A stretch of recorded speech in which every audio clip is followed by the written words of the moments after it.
Hello student, it is class 7, subject science chapter 8. Topic is types of respiration. As we have read, respiration is a process in which energy is stored in digested food is released. Respiration वो प्रक्रिया है जिसमें कि पचाए हुए भोजन को use करके यूटिलाइज करके हम एनर्जी गेन करते हैं. Respiration are of two types. Number 1 aerobic respiration, second is anaerobic respiration. What is aerobic respiration? When breakdown of glucose takes place in the presence of oxygen to produce water, carbon dioxide and energy. It is called aerobic respiration or respiration. Cellular respiration is aerobic respiration. Cellular respiration में जैसा कि आपको पहले भी बताया था,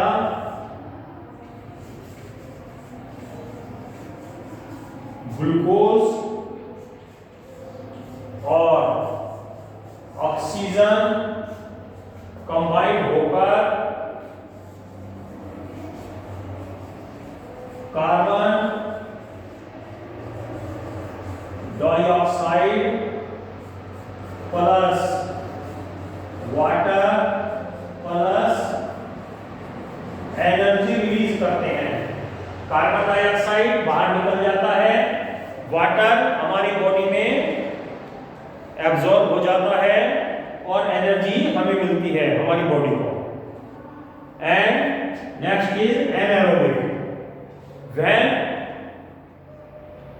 respiration takes place in absence of oxygen, जब oxygen नहीं होती, देन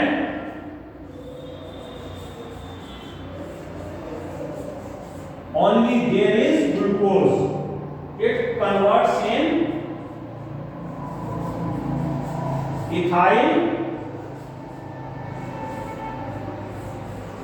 alcohol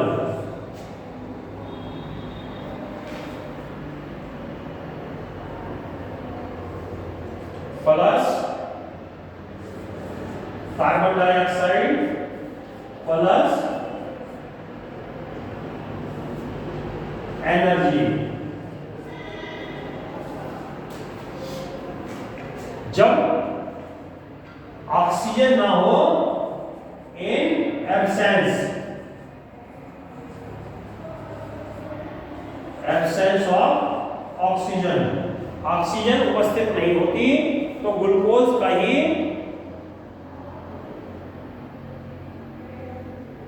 फर्मेंटेशन होता है, वो टूटकर इथाइल अल्कोहल, कार्बन डाइऑक्साइड और एनर्जी रिलीज करते हैं. Organism that undergo anaerobic respiration can live in the absence of air and are known as anaerobes. जो जीवधारी बिना हवा के ही सांस की जरूरत नहीं होती, उससे ही बिना हवा के ही काम चला सकते हैं, तो उन्हें एनारोब्स कहते हैं. इसका एग्जाम्पल है yeast, bacteria, parasite, flatworm. These are anaerobic respiration. इनमें एनारोबिक रेस्पिरेशन होता है. Anaerobic respiration in human takes place when a muscle undergoes extreme contraction due to vigorous exercise but only for a short time due to temporary deficiency of oxygen. जब एक आदमी बहुत अधिक मेहनत कर लेता है, काम कर लेता है, तब उसकी मांसपेशियों में पर्याप्त ऑक्सीजन नहीं पहुंचती, तो उसकी मांसपेशियों में तब एनारोबिक रेस्पिरेशन होता है. Lactic acid and energy are release in this process. इसमें भी तब लैक्टिक एसिड और एनर्जी रिलीज होती है. Accumulation of lactic acid in muscle results cramp in muscle. इससे मसल्स में खिंचाव होने लगता है. To get relief from this cramp, hot water bath and massage are very useful. इसीलिए हम जब हमारी मांसपेशियों में दर्द होता है तो हम गर्म पानी से नहाते हैं या मसाज करते हैं, सिकाई करते हैं। एज हॉट वाटर बाथ और massage improve circulation of blood, इससे ब्लड का सर्कुलेशन ठीक हो जाता है और ऑक्सीजन की सप्लाई मसल्स को हो जाती है। इस ऑक्सीजन की सप्लाई मसल्स को हो जाने से लैक्टिक एसिड कार्बन डाइऑक्साइड और वाटर में या इथाइल अल्कोहल भी कार्बन डाइऑक्साइड और वाटर में ब्रेक हो जाता है और हम बेहतर महसूस करते हैं। Next is breathing. What is breathing? The oxygen is required for circular respiration is the supply to the body by the process of breathing.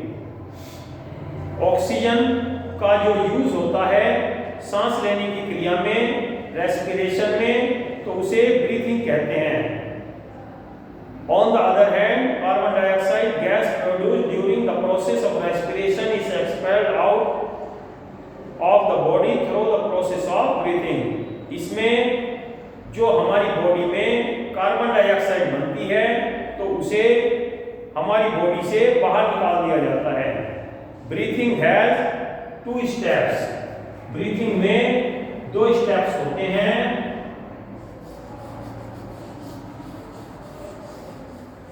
Inhaling यानी कि सांस अंदर लेना, ऑक्सीजन रिच एयर अंदर लेना, and next is exhalation.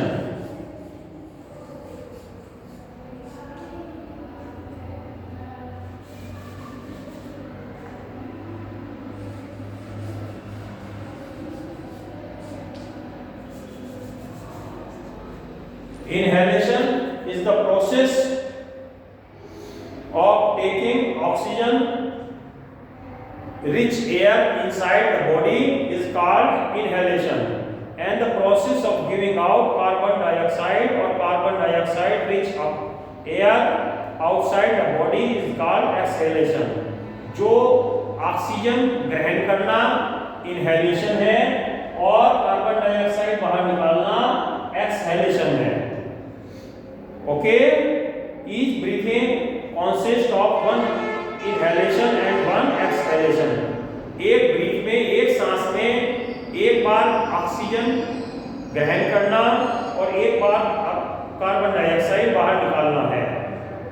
The number of time a person inhales or exhales in a minute is called breathing rate. एक minute में जितनी बार एक मनुष्य सांस अंदर लेता और छोड़ता है तो उसे ब्रीथिंग रेट कहते हैं, सांस लेने की दर कहते हैं। The breathing rate depends on the factor like age and physical activities. ये हमारी उम्र और काम करने के बातों पर निर्भर करती है। जब हम आराम से बैठे हैं तब हमारा ब्रीथिंग रेट कम होता है। When we are running, jumping or playing in the field, then our breathing rate increase. जब हम मैदान में खेलते हैं, दौड़ते हैं, भागते हैं, उछलते हैं, तब हमारा ब्रीथिंग रेट ज़्यादा हो जाता है। Children usually have a breathing rate of 16 to 25 breaths per minute. छोटे बच्चे जो होते हैं उनका ब्रीथिंग रेट 1 मिनट में 16 से 25 ब्रीथ होता है। But adults have breathing rate of 14 to 18 breath per minute. लेकिन बड़े वयस्क व्यक्ति का ब्रीथिंग रेट 1 मिनट में 14 से 18 बार होता है। However after instantaneous activities such as brisk walk or running, the breathing rate increases and the breath need to be deeper to inhale more oxygen because the body cell demand more oxygen for respiration to release energy. और जब हम दौड़ते भागते हैं, खेलते हैं, तब हमारा ब्रीथ रेट बढ़ जाता है क्योंकि हमारी बॉडी को ज़्यादा एनर्जी रिलीज करने के लिए ज़्यादा ऑक्सीजन की जरूरत होती है। So student, read this chapter carefully and complete your work in all subjects. इस चैप्टर को ध्यान से पढ़िए और सभी सब्जेक्ट्स में ध्यान से पढ़िए और अपना वर्क कंप्लीट करते रहिए। स्कूल में चेकिंग कराने के लिए भी अलग अलग सब्जेक्ट्स में आइए और you should also take care to deposit your money.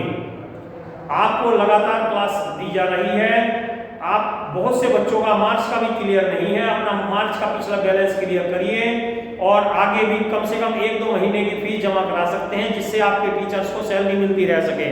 Okay, have a nice day, take care of your studies, thank you.